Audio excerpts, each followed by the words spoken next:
Good afternoon. Welcome to my YouTube channel. My name is David Okun. This is the continuation of the first video. This wicked mobile phone just stopped by itself, cutting me out from recording the other part of the videos. It has been behaving like that. It's just up its own head. It just pops up and then shut everything up and stop the recording. And there is probably some form of demon in on my phone, mobile phone. Leave a comment below if you know a phenomenon where your recording just stops and you have to start recording again. So this is going to be part B by default. It wasn't in the plan, but I have to carry on. I'll talk about Kenya. Kenya is the country in East Africa, and if you watch this video, watch it alongside part A, where I actually provided an introduction to the topic, because I'm trying to talk about different countries, different subtopics in terms of the cost of living crisis.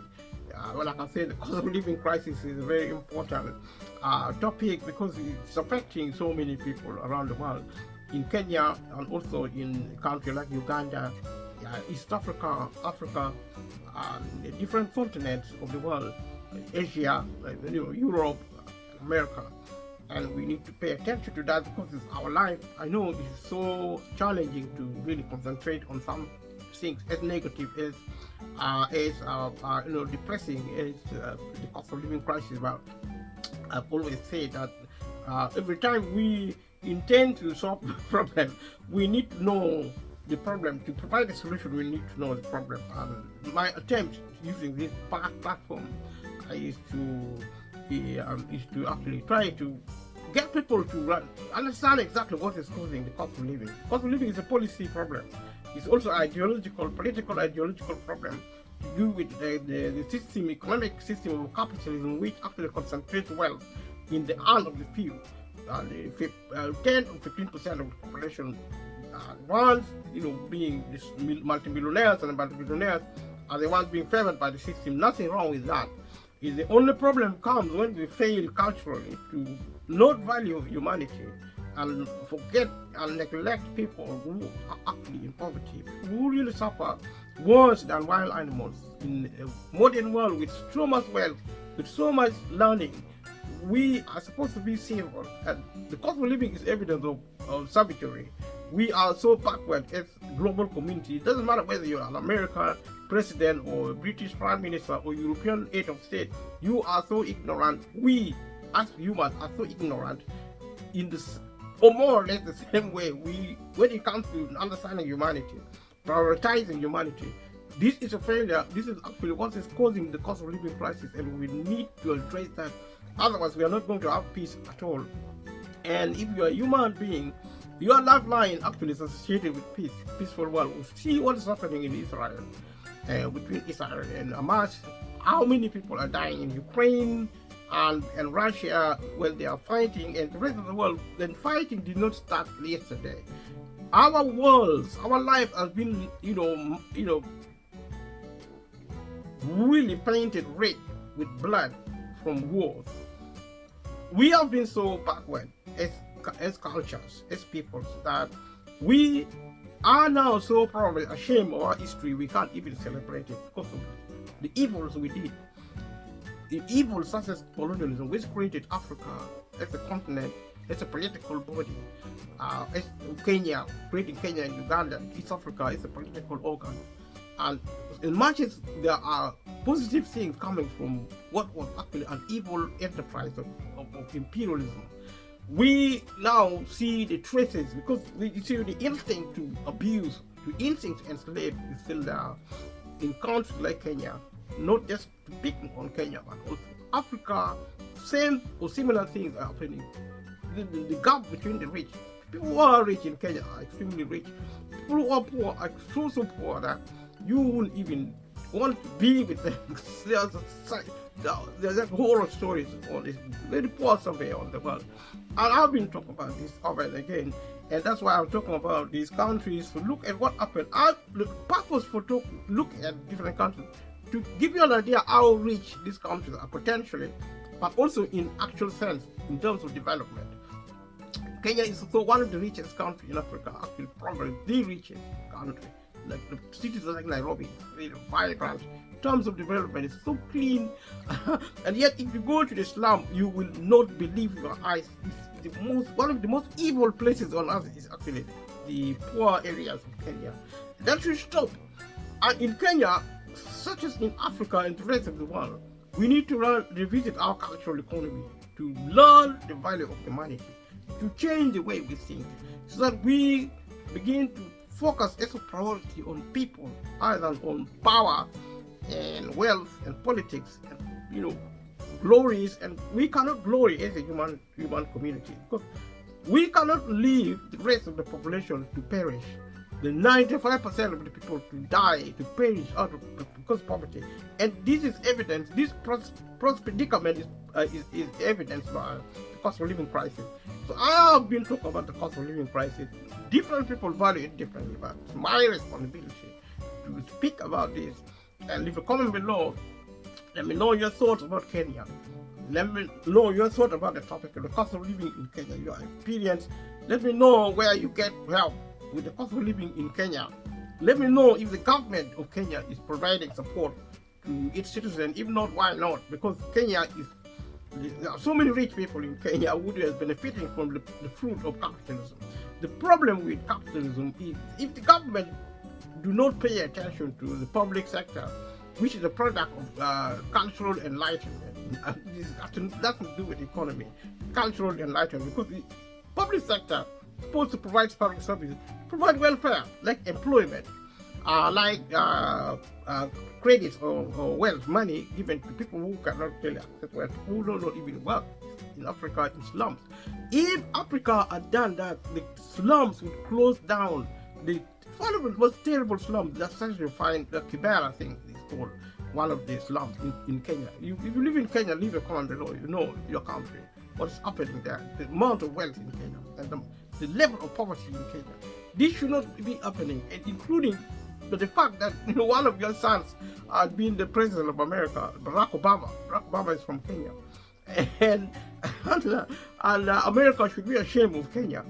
Not really the development, not really the advancement made in Kenya, but the level of poverty you find in slum places. The people who are poor in Kenya are so poor that you don't even recognize them as being humans. And this is wrong. And this is actually, the evidence is actually provided by the cost of living crisis.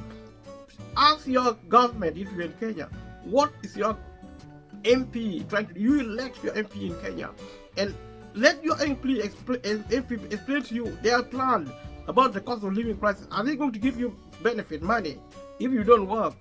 If you struggle to get even seed to plant, you cannot access water to irrigate your land. The problem of drought, the environmental problem, flooding.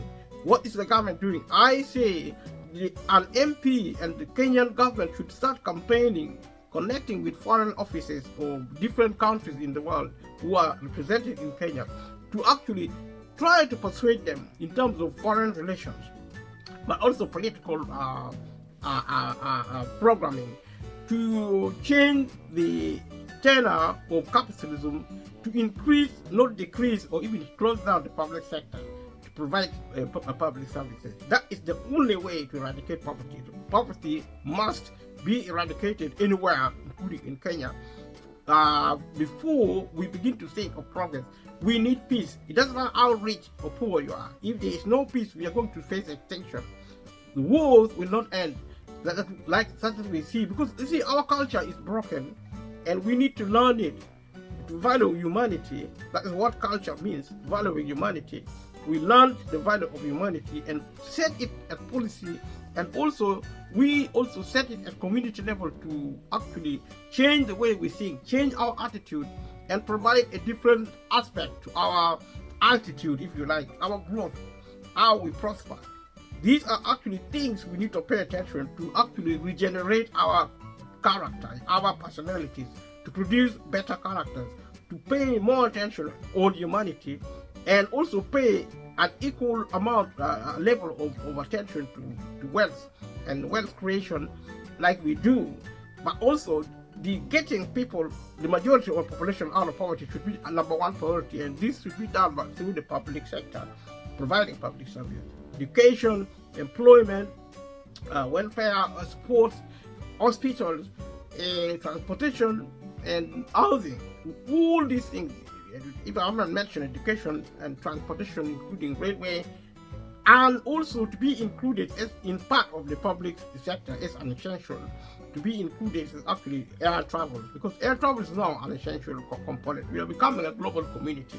A Kenyan person may want to work in Europe, but if the cost of flying to Kenya, or even the livelihood, the public sector in Kenya cannot support, maybe in Europe, cannot support Kenyan citizens coming to work in Kenya, because the payment is so low, the minimum wage is so low, employers are paying Europeans very so low wages, and the government should intervene in Europe, America, and across the globe to actually support employers, which are actually private companies, to pay decent pay money to people who work for a living, and also provide laws to protect employees more than protecting employer. Employer can be protected by the government managing the economy effectively to support their businesses, because these are actually governments in their own right. If you're self-employed, you're a government, especially big corporations. They are actually these days more powerful even the government themselves, because they are corporate governments within the private sector, and they are own multi-billion, multi-trillion of the global wealth, and they're so rich.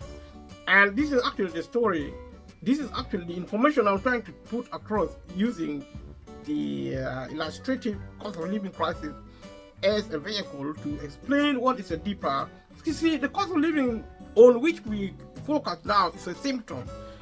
If we want to understand the deep problem of society, of economic problem, we go past the symptom, which is the cost of living crisis, to examine the root causes. The root causes are poverty. Poverty is caused by government policy neglecting public sector to provide public service under capitalism.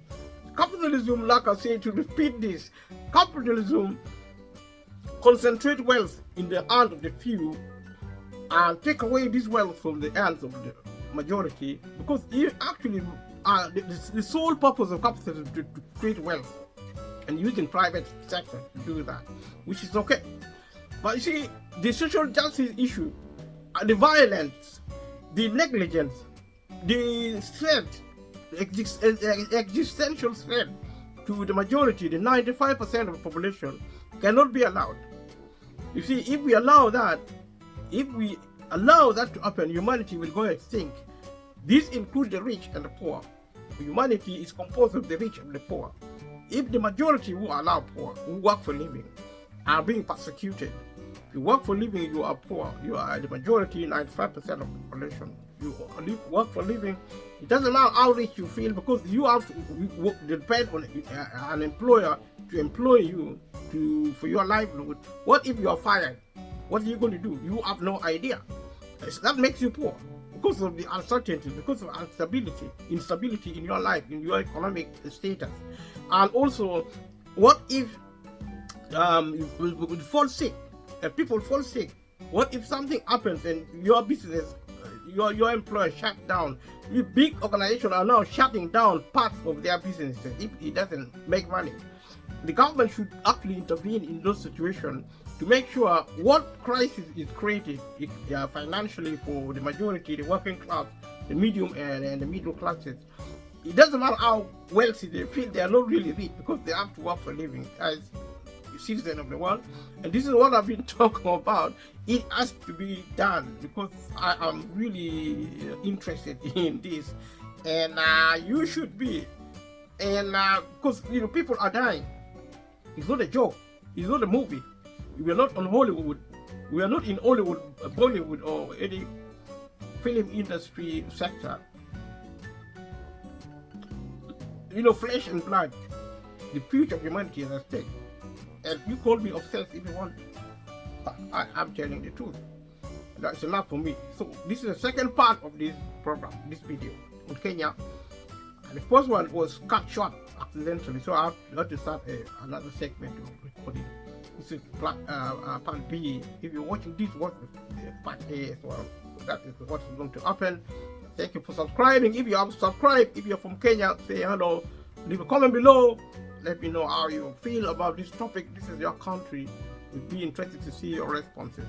So the earliest recorded version of the modern name was written by a German explorer, Johann Ludwig Krapf, in the 19th century. That was during colonialism.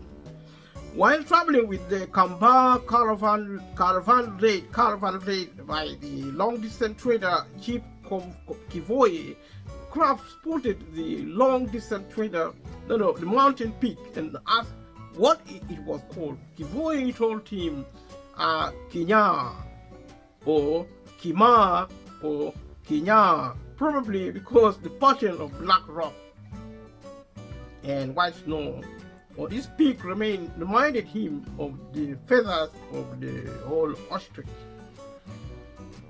Right. So the archaic Kikuyu, the word in archaic Kikuyu, the word nyaga, more commonly manyaganyaga, is used to describe an extremely bright object.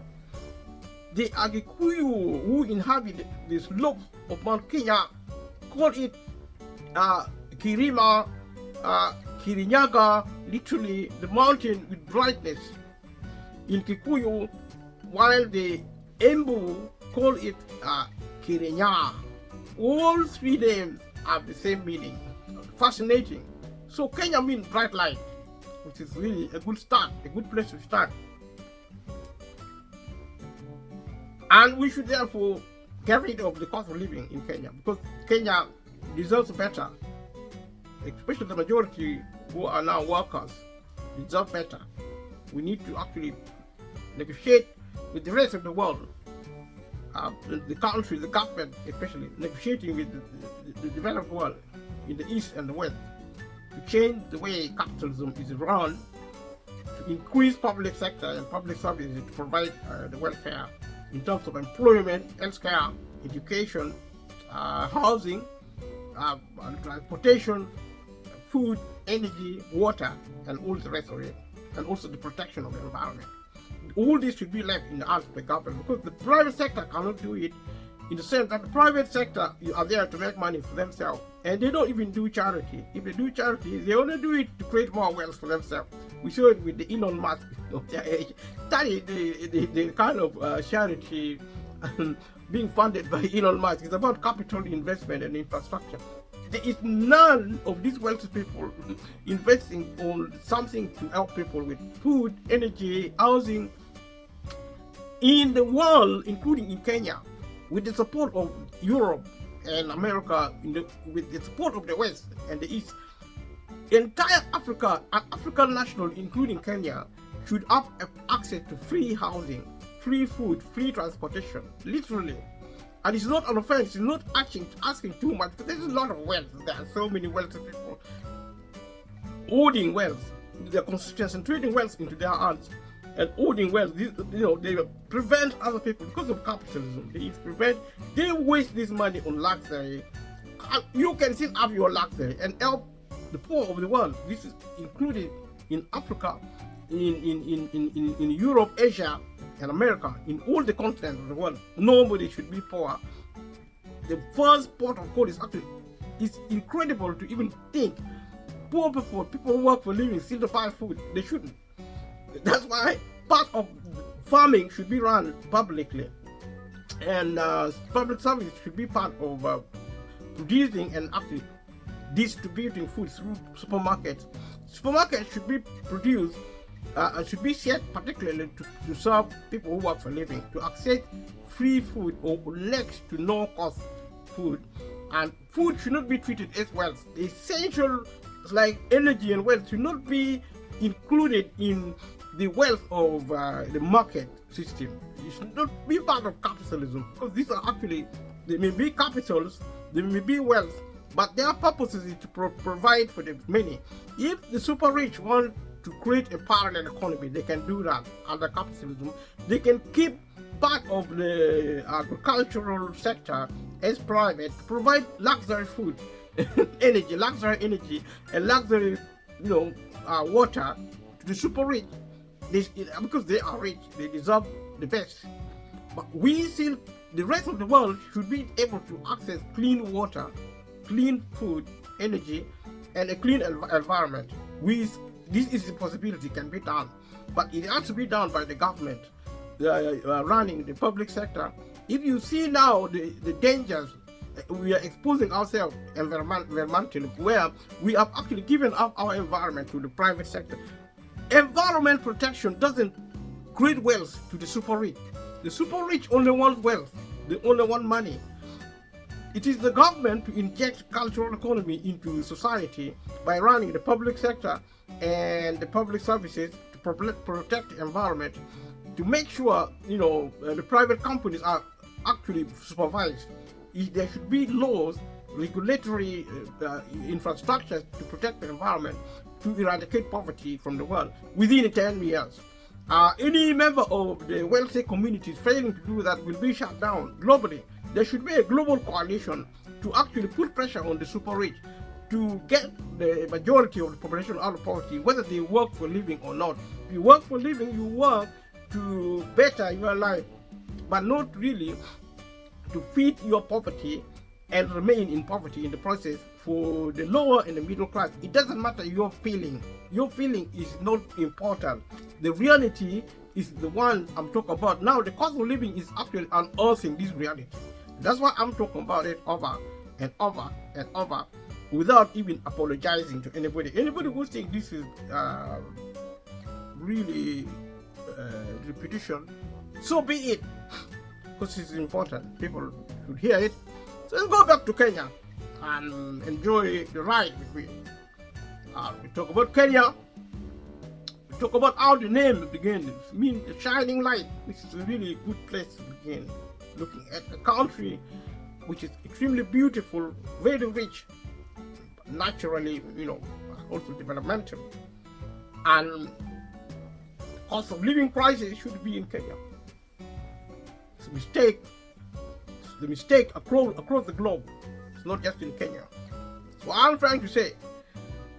So, some have said that this was a precise notation of the African pronunciation, Kenya.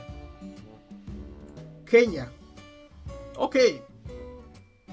So an 1882 map drawn by Joseph Thomson, a Scottish geologist and naturalist, indicated Mount Kenya as Mount Kenya. And that's how the Europeans still pronounce Kenya to this day, Kenya. The mountain's name was accepted pars pro toto as the name of the country. So Kenya, as we know today, gets its name from mountain, named also by the Europeans as Kenya. As a good history, it did not come into widespread official use during the early colonial period, when the country was referred to as the East African Protectorate. The official name was changed to the colony of Kenya in 1920. Now let us proceed to look at the history of Kenya for a chronological guide, the timeline of Kenya, the human history of Kenya. The Turkana boy in the picture, a 1.6 million year old hominid fossil belonging to Homo erectus. The story of East Africa generally, but also Kenya in particular, hominids such as Homo habilis 1.8 to 2.5 million years ago, the Homo erectus 1.9 million to 350,000 years ago, are possible direct ancestors of modern Homo sapiens, and they lived in Kenya in the Pleistocene epoch. During the excavations of Lake Turkana in 1984, paleoanthropologists and paleoanthropologist Richard Leakey assisted by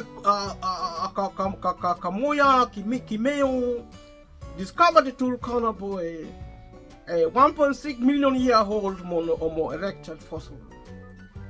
East Africa, including Kenya, is one of the earliest regions where modern humans, Homo sapiens, are believed to have lived.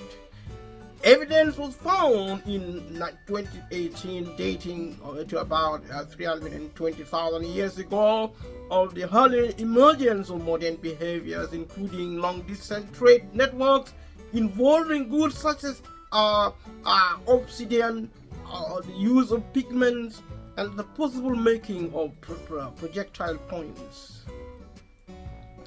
The authors of 218 studies on the site suggest that complex and modern behaviors had already begun in Africa around the time of the emergence of Homo sapiens.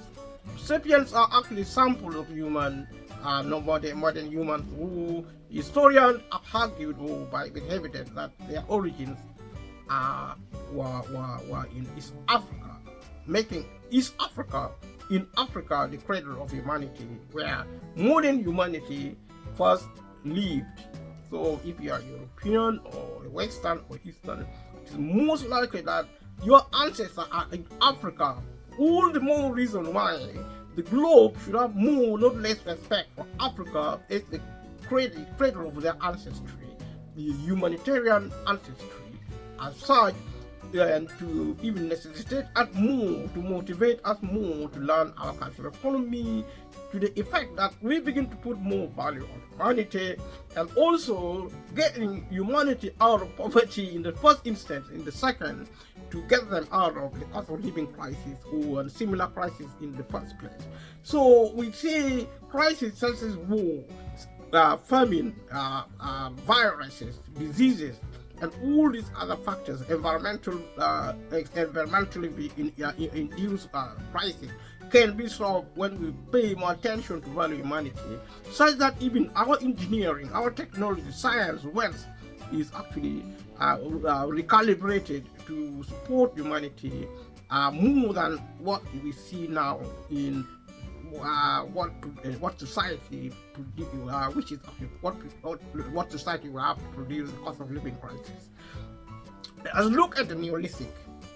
If you come below, if you know what Neolithic is, this is like some cool historical terminology. The first inhabitants of present-day Kenya were hunter-gatherer groups akin to the modern Khoisan speakers. These people were later largely replaced by agro-pastoralist Cushitic ancestral of Kenya's Cushitic speakers from the Horn of Africa. During the early Holocene, the original climate shifted from dry to weather conditions, providing an opportunity for the development of cultural traditions such as agriculture and herding in a more favorable environment. About around 500 BC, Nilotic-speaking pastoralists ancestral to Kenya's Nilotic speakers started migrating from present-day southern Sudan to Kenya. The Nilotics were not pastoralists per se, especially the Luo. If you're speaking the Luo people, they were sedentated. They were traveling due to troubles in their cradle lands within the north, within some say from their original place of origin in Egypt, and according to some historians, and its study which is in need of actually clarification, that Luo people of East Africa, the ones living in Kenya, Uganda, and South Sudan mainly, are originated northwardly, and their cradle land was actually Egypt, as in the civilization of Egypt. Egypt is actually the cradle also of human modern civilization. That is the case, then Luo are the people who created the beginning of modern civilization. And for that matter, if that is the case, and increasingly there's more evidence to suggest in the first place that the Egyptian civilization are actually African, black African civilization. If that is the case, and it appears it is the case, in the sense that Egypt actually in Africa is a black country, and when I talk of black, I'm excluding the Arabs and the other colored people in Africa, because my contention is that I contend that the Arabs actually a mixture of white people, perhaps Europeans, a mixture of the same with the black people of Africa, to bring a crossbreed, or rather a mixed race of the Arab and the rest of the population of modern day Middle East, in Israel, and also other parts like Asia, where they are neither black neither white, which means they're a mixture of black people and white people. And that is my theory. If you're keen on studying the composition of the Asian, whether they are partly black people from Africa or wherever black people they are from, a mixture of the same and the European, leave a comment below and you'll be my guest to do your research to prove this speculation. That is current with Kenya to see because what I'm trying to say is that the Luo people are actually settlers. They grew grains and they are sedentary, they are not pastoralists at all. They keep animals. Pastoralists are actually the Maasai. People who travel from place to place, that is not the way to describe the Luo people. They are sedentary, they actually live in homestead, they grow crops. And that's why their civilization was so strong. And in Uganda, historians say there are truly people, especially the Luo, also are responsible for most of the kingdoms, create most of the kingdoms in modern day Uganda. So around 500 BC, Nilotic speaking pastoralists, who they were not really. If Nilotics may exclude the Luo people, maybe other Maasai or whatever, if they are also Nilotic, but this is a statement to be clarified. So the Nilotic, because the main Nilotic group are actually the Luo people. Maybe there are other sections of pastoralists speaking Nilotic, but that certainly not the Luo. They started migrating from present-day Southern Sudan into Kenya. They talk about the Luo, then let us talk again, because the Luo are not pastoralists. Nilotic groups in Kenya include the Kalenjin, Samburu, Luo, Tanganyika, Turkana, and Maasai. Turkana and Maasai are pastoralists. I'm not sure about Kalenjin and Samburu, but certainly Luo were not really pastoralists, because they are farmers. They're more farmers, and they also keep animals. So describing pastoralists are mainly people who are actually nomadic, because they have to move from place to place to look after their cows. Their cattle are their main source of economy, source of existence. That is not to talk about people who are their primary source of existence is of cultivating food. There are two different things. That's why most pastoralists are actually nomadic. So to describe Luo people as pastoralists is incorrect. They are actually farmers, and also they practice mixed economy. They mainly produce grains and crops, and they are settled. They don't move from place to place. They move, but they settle for years, for decades, and then they move within an area. They don't move like from place to place to look for pastures for their animals or water. These are actually characteristics of the Maasai people, who are actually cattle keepers. The Luo people are not cattle keepers in the classical sense of the word. They keep cattle as a complement to their way of life. Their main way of life is actually cultivating, growing food, working on the land. They are farmers, and they are also hunters and gatherers. That doesn't make them pastoralists. Pastoralists are actually nomadic. They are not sedentary. They are not sedentary. I have to really labor that point to bring it home to people who may distort record. By the first millennium AD, Bantu-speaking farmers moved into the region initially along the coast. Bantu are actually farmers, along with the Luo people, who are actually also Nilotic. So Nilotic cannot be grouped together with the Turkana, with the Maasai. I'm not sure about the Kalenjin and the Samburu, but the Luo people were, like the Bantu, were farmers initially, but they also kept cattle. The Bantu people also kept cattle. Some of them are actually nomadic, like the Banyankole in their pastoralists and nomadic, like the Banyankole and the, maybe part of the Banyaranja.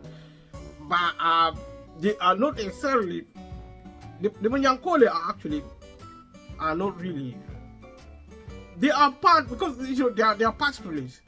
They are more nomadic than farmers, than settling farmers in Uganda.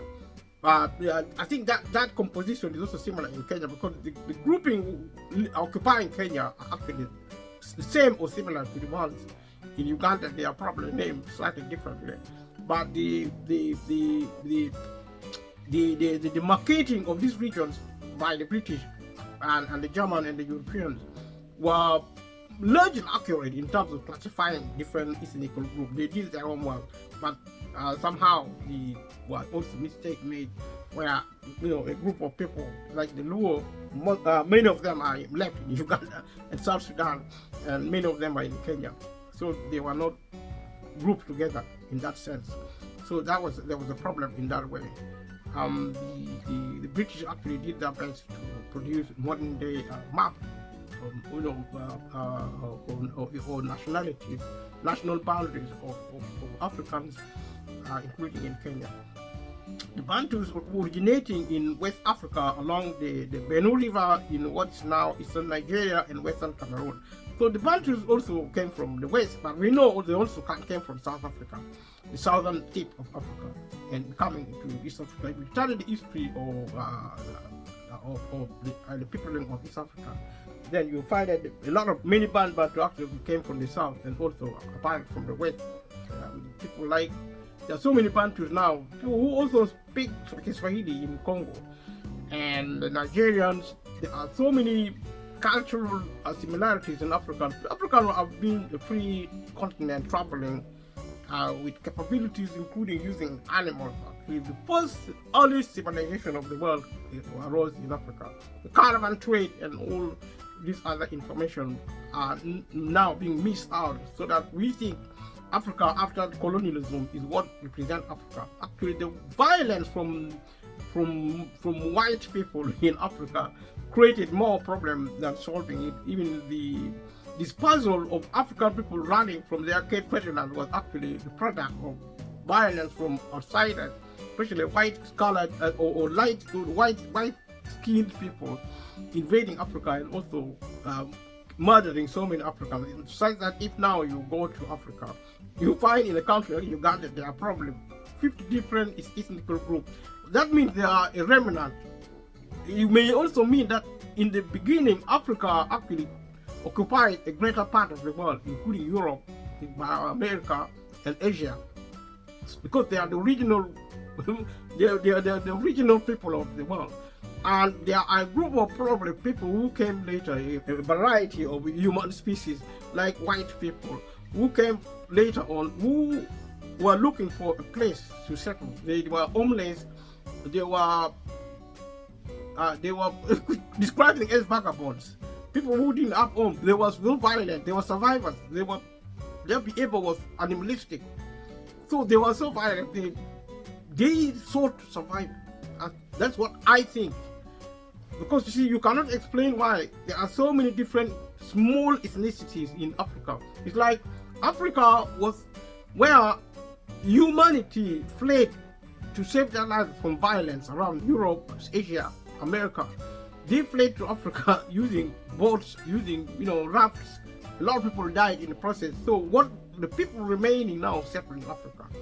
That's why you find very small. Africa is a very unique continent in that there are so many ethnic groups who are actually very few as small units. So let's go back to talk about Kenya and see what took place in Kenya, what takes place in Kenya. By the first millennium AD, Bantu speaking farmers had moved into the region initially along the coast. The Bantus originated in West Africa along the Benue River in what is now eastern Nigeria and western Cameroon.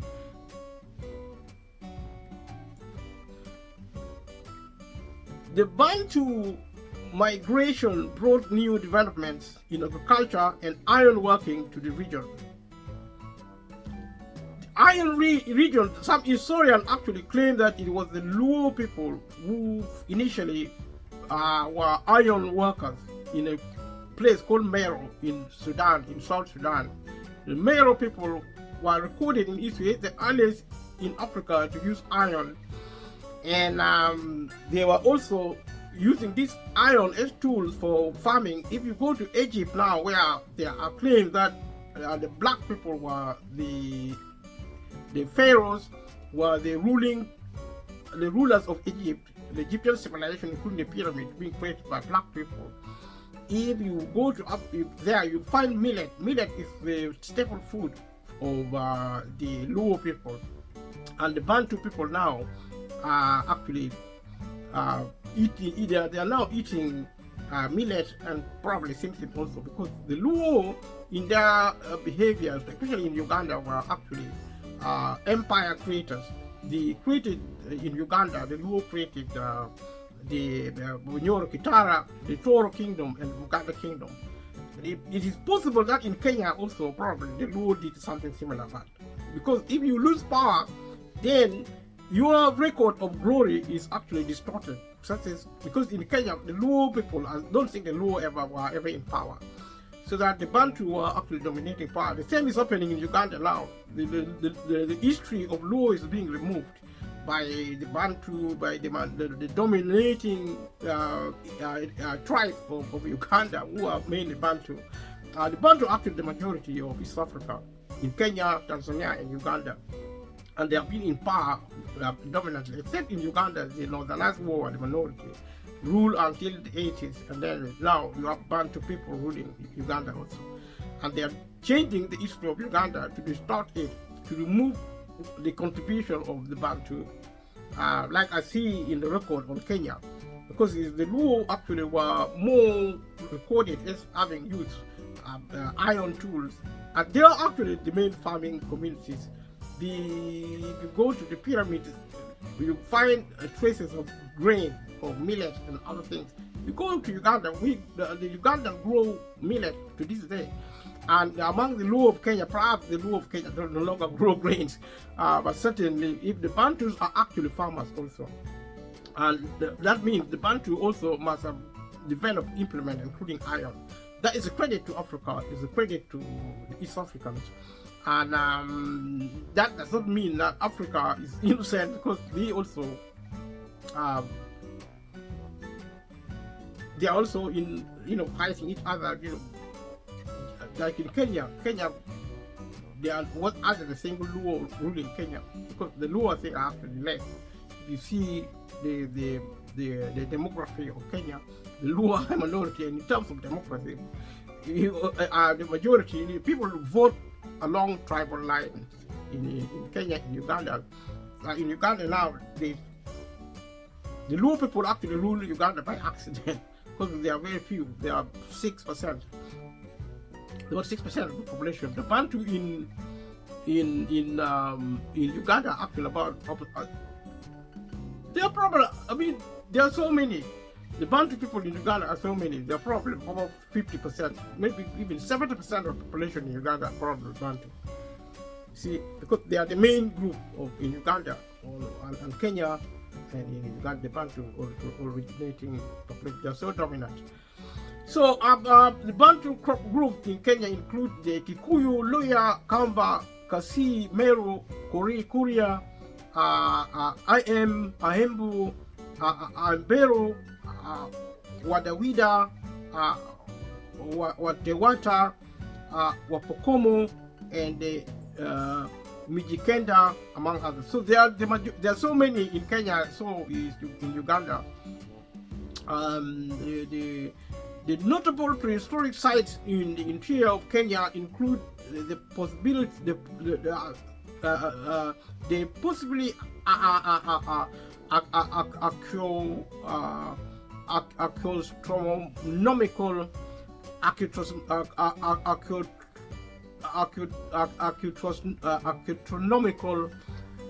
archaeoastronomical site. This is a very difficult name to pronounce.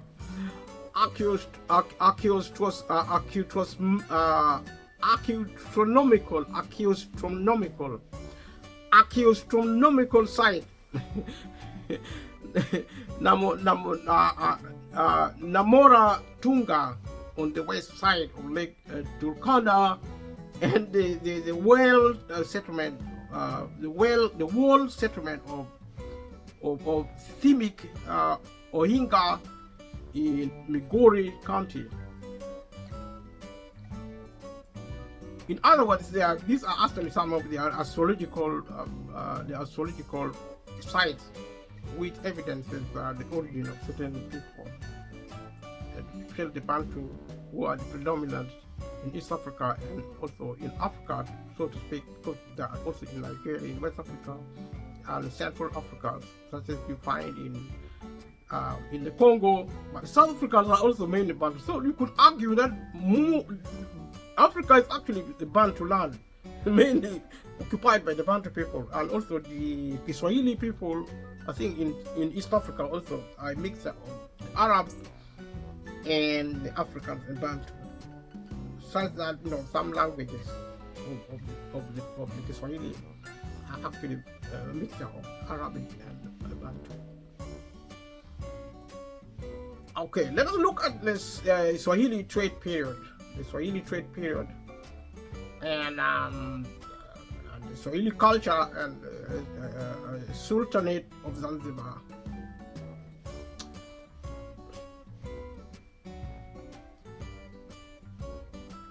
The Kenyan coast had served as host to communities of iron workers and Bantu subsistence farmers, hunters and fishers who supported the economy with agriculture, fishing, metal production, and trade with foreign countries.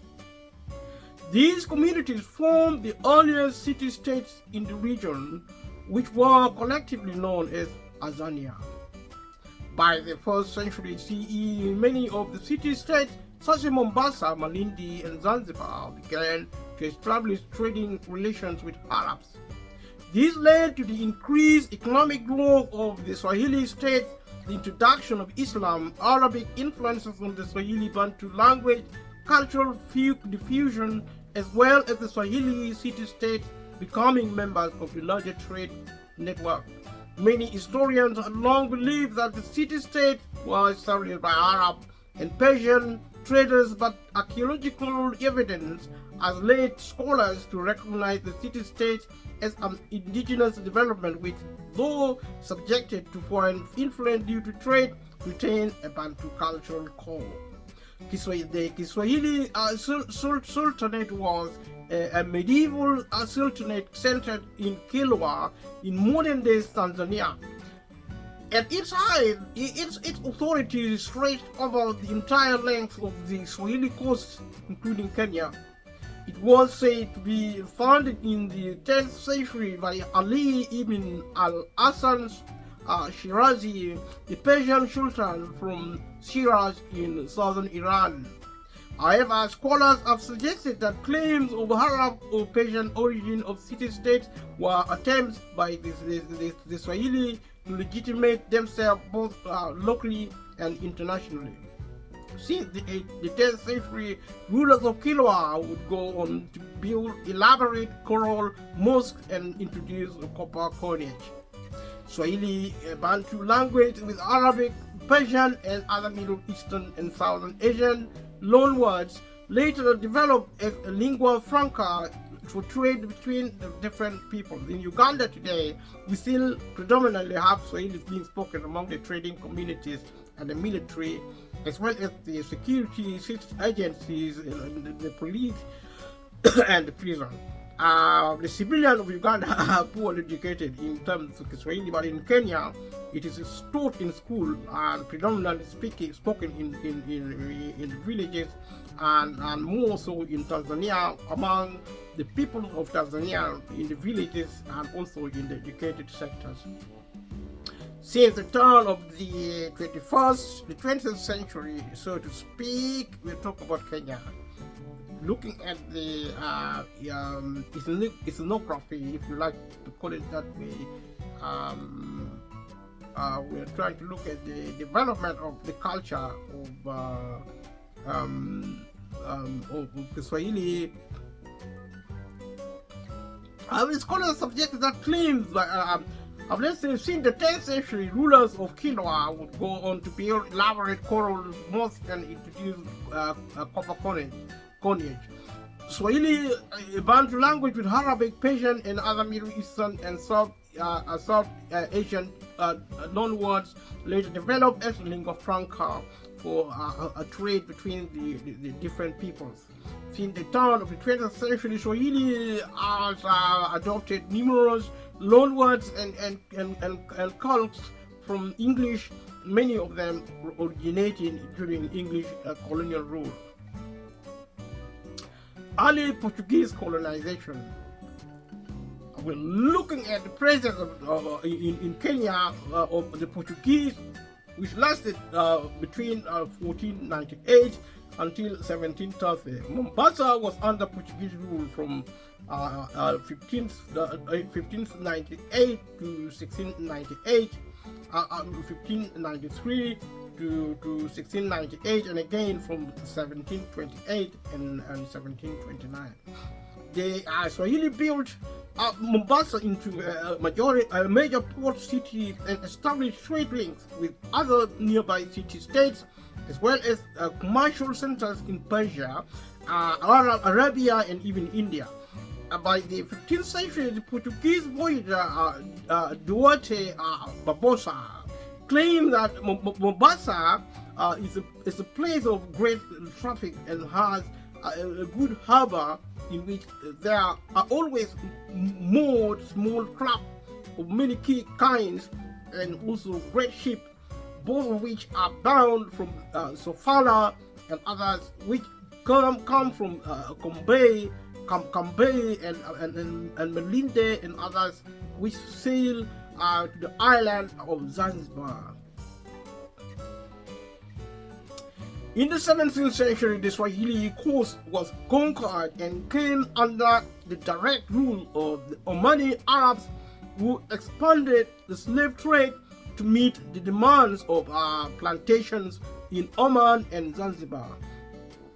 Initially, these traders came mainly from Oman, but later they came from Zanzibar, such as Tiputip. Initially, in addition, the Portuguese started buying slaves from the Omani and Zanzibari traders in response to the interruption of the transatlantic trade, slave trade by the British colonialists. Throughout the centuries, the Kenyan coast has played host to many merchants and explorers. Among the cities that line the Kenyan coast is Malindi. It has remained an important Swahili settlement since the 14th century and once rivaled Mombasa for dominance in the African Great Lakes region. Malindi has traditionally been a friendly port city for foreign powers. In 1414, the Chinese trader had explored Zheng He, representing the Ming dynasties, visited the East African coast on one of his last treasure voyages. Malindi authorities also welcomed the Portuguese explorer Vasco da Gama in 1498. As look at the 18th and the 19th centuries, the Kenya of that period during the 18th and the 19th century CE, the Maasai people moved into what is now modern-day Kenya, central Kenya, from a region north of Lake Rhodop, now Lake Turkana. Although there were not many, they managed to conquer a great number of Bantu-speaking people who did not put up much resistance. Malindi or the Nandi peoples managed to oppose the Maasai, while the Taveta people fled to the forest on the eastern edge of Mount Kilimanjaro, along with the Kikuyu peoples, although they later were forced to leave the land due to the spread of smallpox. An outbreak of earlier rinderpest and pneumonia generally affected the Maasai cattle, while an epidemic of smallpox affected the Maasai themselves. After the death of the Maasai Batian, the chief Libon medicine man, the Maasai split into warring factions. There was much strife between the Nilotic Maasai and the Bantu peoples. However, cooperation between such groups as the Luo people, Loya people, the Gusii people is enhanced by shared vocabulary for modern implements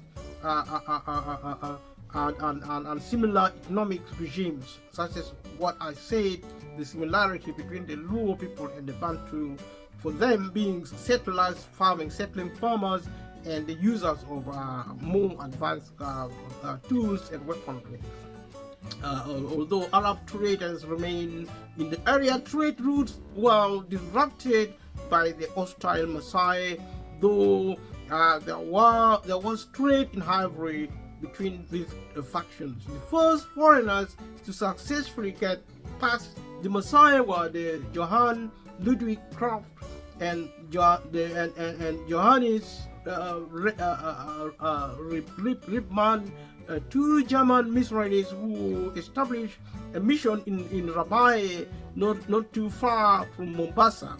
The pair were the first Europeans to sight Mount Kenya. Like I said previously, let us look at the German protectorate of 1885 and 1890.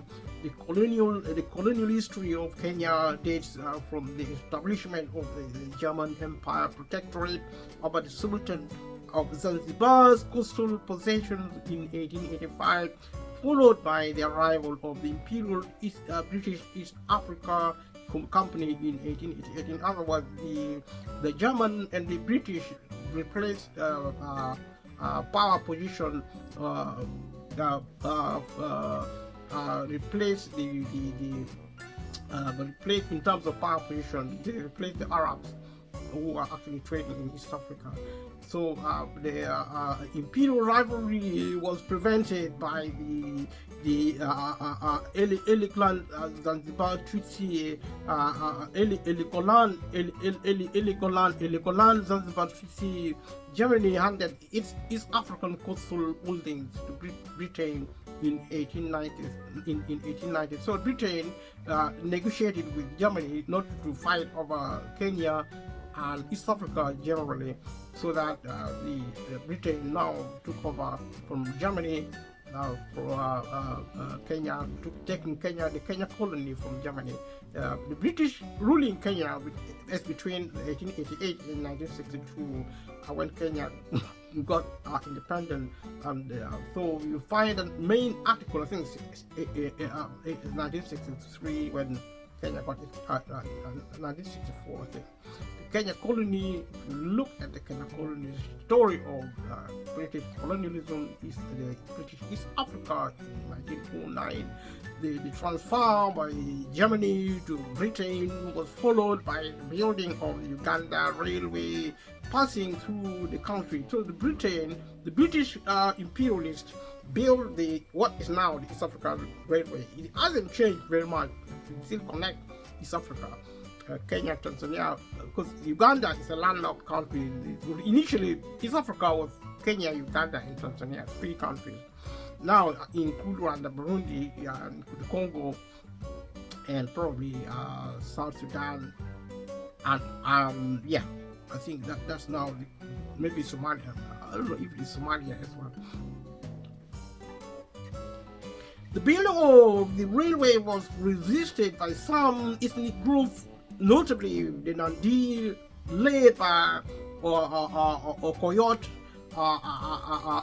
Koitalel, Arab, Samoy from 1890 to 1900, but the British eventually built it. The British was a leading power at that time.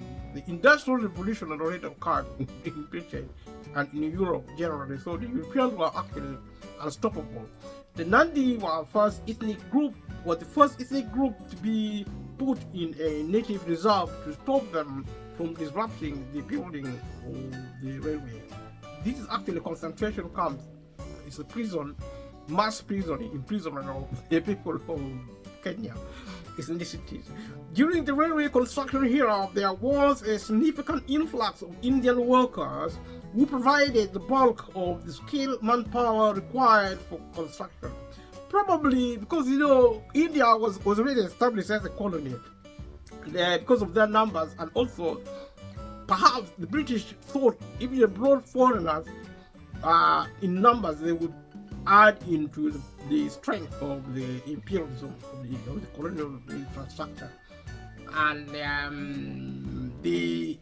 most of their descendants later remained in Kenya and formed the core of several distinct Indian communities, such as the Ismaili, Muslim, and the Sikh communities.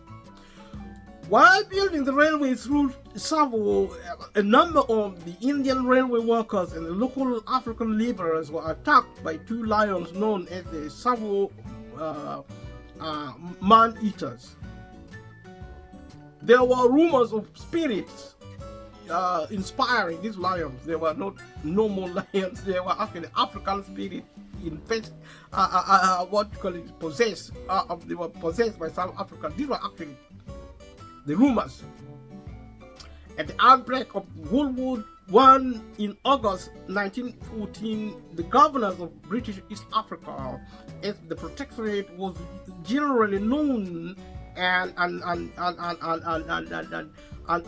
German East Africa initially agreed on a truce in an attempt to keep the young colonies out of direct hostilities. But Lieutenant Colonel Paul von Lettow-Vorbeck, the German military commander, determined to tie down as many British resources as possible, completely cut off from Germany. Lettow-Vorbeck conducted an effective guerrilla warfare campaign, living off the land, capturing British supplies, and remaining undefeated. He eventually surrendered in northern Rhodesia, today Zambia, 14 days after the armistice was signed in 1918. Kenya-Uganda Railway near Mombasa about 1899. That was the timing to chase von Lettow. The British deployed the British Indian army troops from India, but needed large numbers of porters to overcome the formidable logistics of transporting supplies far into the interior on foot. The Courier Corps was formed and ultimately mobilized over 400,000 Africans, contributing to their long-term politicization. When you are invaded, you become slaves. That was the nature of Africa experiencing colonialism in the hands of the European. But the British especially were very smart. They were so diplomatic that the native in Africa didn't feel the direct effect of slavery, because that's the nature of colonialism. If you are conquered, your citizens become slaves and servants of your masters. That is the sort of imperialism generally, but also colonialism in Africa and elsewhere, Kenya included. During the early part of the 20th century, the interior central islands were settled by British and other European farmers who became wealthy farming coffee and tea. One depiction of this period of change from a colonialist perspective is found in the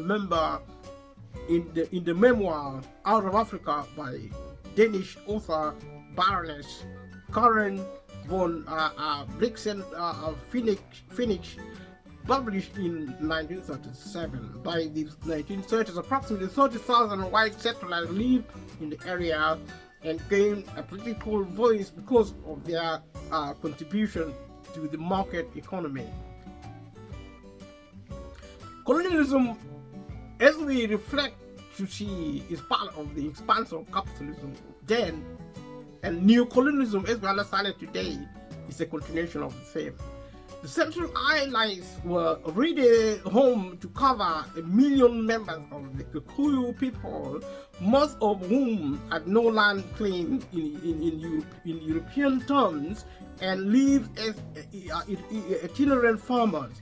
To protect their interests, the settlers banned the growth of coffee and introduced a hot tax, and the landless were granted less and less land in exchange for their labor.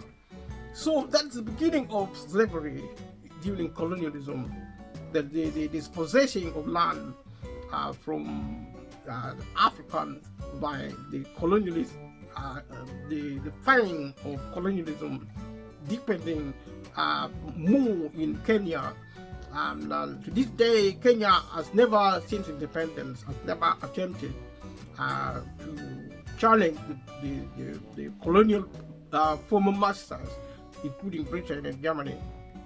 Such that Kenya is a country now under the grip of capitalism more than any African country perhaps, and apart from countries like Nigeria and Ghana, which are now, let us say, Africa generally, entirely, which have now embraced fully capitalism and something called democracy, which I find difficult to understand, the logic of democracy. If we still have the cost of living crisis affecting people in Kenya, affecting people in Africa and across the globe, there cannot be democracy. Democracy signifies peace.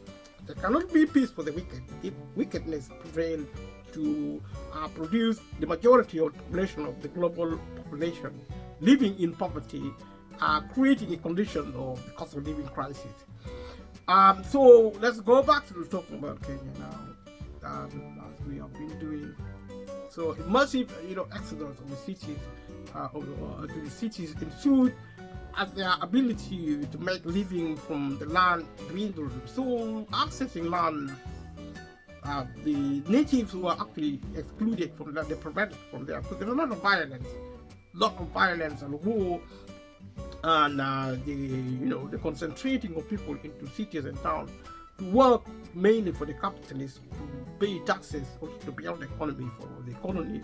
So the people were evacuated from the land in part so that they become landless and dependent on the colonial masters, a condition which still pertains today under the stage of neocolonialism in Kenya and Africa. The people are still concentrated in town, they're required to work, but work is a temporary measure of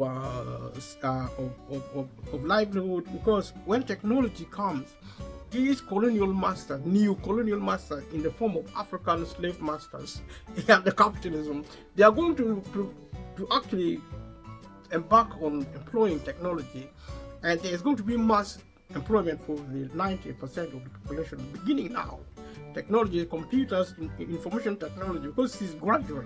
These changes are happening gradually, and it's systematic, so that people are not scared. People don't start panicking to create insecurity. But it is coming. People should not be ignorant. They should prepare for the worst. There's going to be mass unemployment, and the only way for the 95% of the population to gain welfare, to even access food and energy and shelter and healthcare, security, safety, any of those things, to get it, you have to really, the government needs to intervene to run a public sector. Otherwise, a lot of people are going to die. Humanity will go extinct because of violence. and because of failure to learn cultural economy, which is the means of valuing humanity as a matter of priority. Because everything is about humans. If we don't see that, we are going to kill ourselves. As simple as that. Throughout World War II, Kenya was an important source of manpower and agriculture for the United Kingdom. The story is the same today, but in a different way. Kenya itself was the site of fighting between Allied forces and Italian troops in 1940, between 1940 and 1941, when Italian forces invaded Kenya. Wajir and Malindi were bombed as well. Let us look at the Mau Mau rebellion. The uprising. This was a position. It was actually resistance by the native Kenyan to actually resist the oppressive rule of the British on the Kenyan people. A statue of Dedan Kimathi, a Kenyan rebel leader with the Mau Mau who fought against the British colonial system in the 1950s. So many people died, to say the least. From October 1952 to December 1959, Kenya was in a state of emergency arising from the Mau Mau rebellion against the British rule. The Mau Mau, also known as the Kenya Land and Freedom Army, were primarily Kikuyu people.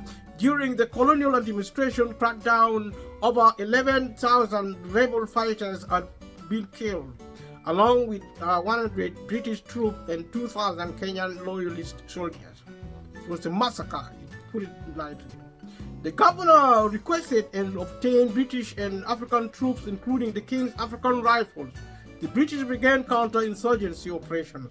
In May 1953, General Sir George Erskine took charge as Commander-in-Chief of the colony's armed forces with the personal backing of Winston Churchill, then Prime Minister of the United Kingdom. The capture of Waruyu Itote, the Dra General China, on the 15th January 1954, and the subsequent interrogation led to a better understanding of the Mau Mau command structure for the British. Operation Anvil opened on the 24th April 1954 after weeks of planning by the army with the approval of the War Council. The operation effectively placed Nairobi under military siege.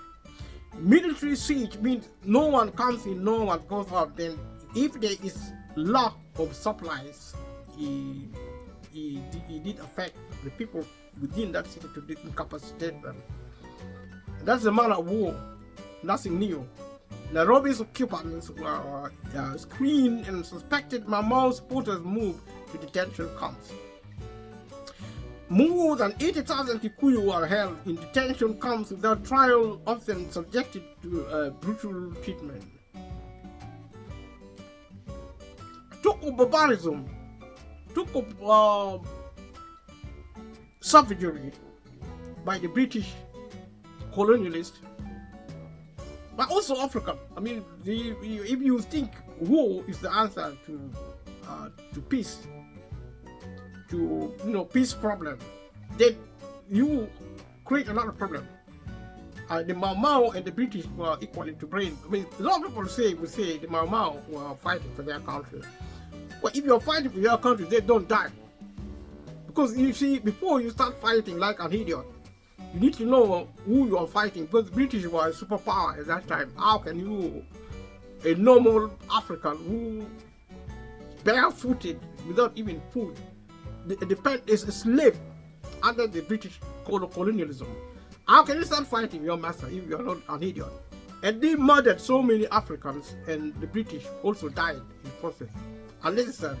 It's a stupidity which still exists today between the worlds, the nation of the world. This is not Kenya specific, it's global, and it has to change by learning cultural economy. That's why I'm talking about the cost of living. They are connected, because it's actually brought into question the prospect of world peace.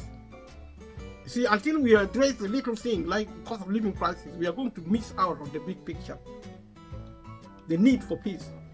And peace is our source, the source of our lifeline. Because if we fail to bring peace in the world, we are going to go extinct. It is peace. You saw the example in Kenya during colonialism. It has not changed because of violence, because of cultural uneducatedness among the global community. It's not just one country, it's not just Britain, it's not just European. Everybody, every human in the world, every part of the continent should take responsibility, whether you're in power, whether you are out of power. During this period, substantial governmental changes to land tenure occurred. So if you take away, if you have somebody with power and you want to rule over them, you take them away their land. And that happened in Britain before it happened in Africa. It happened in Europe, it happened in America, it happened in the developed world before it went to Africa. In Europe and America, the ruling class took away land from the slaves. Slavery in Europe is not different from the one which occurred in Africa. The study of African colonialism is the same with the colonialism which occurred in Europe and America, the West and the East. It's the same. There's dispossession of land. So if you are in Africa, study European, ask them, where is your land? The answer is the rulers, the slave masters have taken it away. And the slavery will never go away until we learn cultural economy, until we address poverty, until we address simple issues of the cost of living crisis and similar crises. So, the most important of these was the Swinnerton plan, which was used both reward loyalists and punish the Mau Mau. Divide and rule. It's common tactics. Today, the Kenyans are divided along the ruling line. The same tactics the colonialists use.